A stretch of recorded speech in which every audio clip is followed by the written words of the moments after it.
สดใสวันที่มีเราข้างกันภาพเดิมๆก็หวนมาเปลี่ยนเวลากลับไปวันนั้นใจก็เหมือนสั่นๆเกือบลืมกันแล้วมันทีวีได้ขวัญต่างเดินกันไปตามทางของใครแยกไปค่อยๆไกลห่างวันหนึ่งก็จางหายขาดกันโดยไม่รู้ตัวแต่เรื่องราว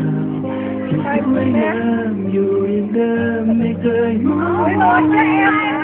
มีหนังสือเก่าๆหนังสือรุ่นเราเล่มนี้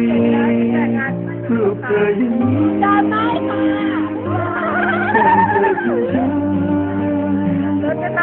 เป็นมองดูนานๆน้ำตาก็มาก็ลงกี่ปีเธอเป็นอย่างไรวันนั้น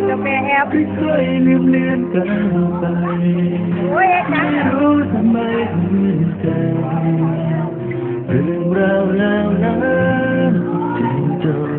ลง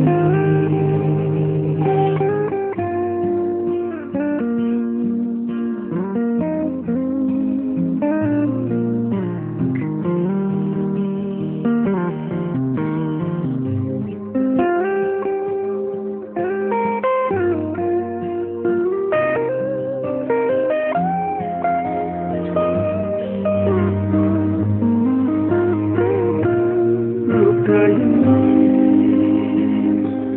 ข้างเธอคือฉันเพ่งมองดูนานๆน้ำตาก็มาก็กลกี่ปีมาแล้วเธอเป็นอย่างไรบ้างนะที่เคยลืมเลือนกันไปไม่รู้ทำไมเหมือนกันเรื่องราวแล้วนั้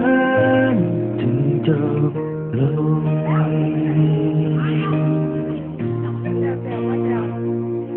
เปิดไปดูเบอร์โทรไม่เห็นมีที่ลงไว้คือที่อยู่หยิบปากกาบรรยายในจดหมา